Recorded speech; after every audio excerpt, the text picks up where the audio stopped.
দৰঙৰ শিলবৰীৰ বান বিধ্বস্ত গাঁও আৰু স্থান পৰিদৰ্শন দৰং জিলা কংগ্ৰেছৰ এটি সজাতি দলৰ উপস্থিত থাকে দৰং জিলা কংগ্ৰেছৰ সাধাৰণ সম্পাদক আৰু মুখপাত্ৰ ৰেকিবুদ্দিন আহমেদ।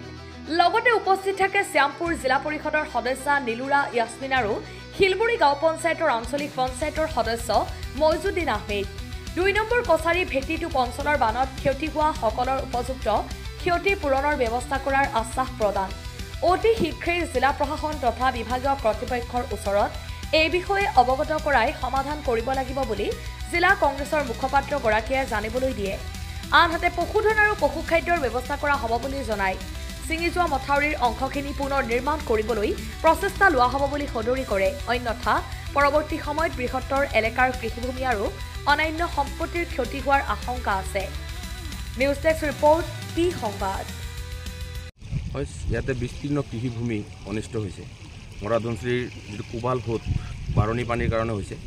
নদীৰ মূল খুঁটিৰ পৰা নদীটো বেলেগ ফালে গতি কৰাৰ যেন পৰিলক্ষিত হৈছে। অতি তাৎকালীনভাৱে ইয়াৰ ব্যৱস্থা ল'ব লাগিব, নহ'লে বিস্তীৰ্ণ কৃষিভূমি ক্ষতি হ'ব। মাথাউৰিটো ছিঙি গৈছে আৰু ইফালে আপোনাৰ গড়কাপ্তানি পথ আছে, পেভাৰ ব্লকছ ৰোড, ধুনীয়া ৰাস্তা এখন আছে, ৰাস্তাখনো ভাঙি যাব। গতিকে পঞ্চায়তৰ পৰা হওক আৰু জিলা প্ৰশাসনে তাৎক্ষণিকভাৱে ইয়াৰ ব্যৱস্থা ল'ব লাগিব।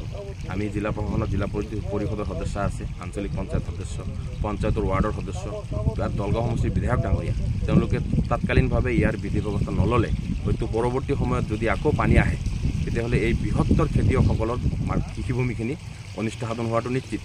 আৰু ইয়াত তাৎকালীনভাৱে ল'ব লাগিব। পঞ্চায়তেই হওক বা দৰং জিলা প্ৰশাসনেই হওক, আমি ইয়াৰ জৰিয়তে দৃষ্টি আকৰ্ষণ কৰিব বিচাৰিছোঁ। আৰু আমি ইয়াৰ এটা প্ৰতিনিধিসকলে অতি সোনকালে জিলা উপায়ুক্ত মহোদয়ক লগ কৰিম আৰু গৈ এইটো এটা ব্যৱস্থা নল'লে হয়তো বানপানী প্ৰথম বৰষুণ হৈছে, আকৌ বৰষুণ হ'ব আৰু বানপানী হোৱাৰ সম্ভাৱনাও আছে। গতিকে আমি ইয়াৰ ব্যৱস্থা নল'লে হয়তো এই অঞ্চলৰ খেতিয়কসকল যথেষ্ট লোকচানৰ মুখামুখি হ'ব। আৰু কৃষকসকলৰ যিখিনি ধান নষ্ট হৈছে, ফচল বীমা কৰা আছে তেওঁলোককো ইয়াৰ কাৰণে যথাযথ যিখিনি তেওঁলোকৰ লোকচান হৈছে ইয়াৰ প্ৰাপ্য আদায় কৰাৰ ব্যৱস্থা কৰিব লাগিব। হয়, যে দেখা গৈছে যোৱাকালি হৈছিল বানপানী, কিন্তু আপোনালোকৰ সজাতি দলটো আজি আহিছে, কি কাৰণ? নাই, আমাৰ প্ৰতিনিধিসকল যোৱাকালি বিশেষ কাৰণত বাহিৰত গৈছিলোঁ। আজি ৰাতিপুৱা গোটেইখিনি প্ৰতিনিধি লৈ আমি ইয়াতে আহিছোঁ আৰু ইয়াৰ কাৰণে পঞ্চায়তৰ সচিব ডাঙৰীয়াৰ লগত কথা হৈছে অলপ আগত, তেওঁলোকেও আহিব বুলি কৈছে। গতিকে আমি যিমান সোনকালে পাৰোঁ ইয়াৰ ব্যৱস্থা ল'বলৈ আমি তৎপৰতা অৱলম্বন কৰিম। আৰু যিহেতু বাৰিষা আছেই, সন্মুখত আকৌ বানপানী হ'ব পাৰে, আহিব পাৰে, ক্ষতিগ্ৰস্ত হ'ব পাৰে, তেনেহ'লে এই মথাউৰিটো কিবা ব্যৱস্থা আছে নেকি? অতি সোনকালে কৰিব লাগিব, জিলা প্ৰশাসনৰ দৃষ্টি আকৰ্ষণ কৰিব লাগিব।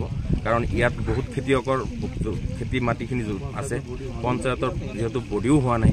গতিকে গোটেইকেইজন প্ৰতিনিধি, বিধায়ক ডাঙৰীয়াকে আৰম্ভ কৰি গোটেইসকল প্ৰতিনিধি ইয়াত সন্মিলিতভাৱে কামটো কৰিব লাগিব। নহ'লে আপোনালোকে চাইছে ইয়াতে দুইফালে মূল নদীটোৰ সিফালে আপোনাৰ ৰাস্তা আছে, মাজত খেতিপথাৰ আছে। গতিকে নদী ইফালে ওলাই যোৱাৰ সম্ভাৱনাও আছে। গতিকে ইয়াত এটা নিশ্চিত কাৰণ আছে, উপলব্ধি কৰিব লাগিব আৰু তেওঁলোকে ইয়াৰ ব্যৱস্থাটো ল'বই লাগিব। 50-60 মানুহৰ মৎস্যৰ লগতে পশুধন আৰু পশুখাদ্যৰ অভাৱ হৈছে। পশুধনৰ কিবা ক্ষতি হৈছে? পুখুৰীবিলাকতো গ'লেই, মাছখিনি ওলাই গ'ল। পশুখাদ্য পশু যিসকলক ডাইজেষ্টাৰ মেনেজমেণ্টৰ লোকসকলেও ইয়াত আহিব লাগিব। গতিকে তাৰ কাৰণে আমি জিলা উপায়ুক্ত ডাঙৰীয়াক হয়তো কালিলৈ খোলা আছে, ৰাতিপুৱাৰ ভাগতে গৈ আমি তেখেতক গোটেই বিষয়বস্তুখিনি অৱগত কৰিব লাগিব। অঞ্চলবাসী কিবা ক'ব নেকি? না, অঞ্চলবাসী নিজাববীয়াকেও কিছু আগবাঢ়ি আহিব লাগে। চৰকাৰী ব্যৱস্থাখিনিৰ উপৰিও যদি নিজাববীয়াকৈ কিছু প্ৰচেষ্টা হাতত ল'ব পাৰে, তাৰ কাৰণে গোটেই অঞ্চলবাসীক আহ্বান জনাওঁ।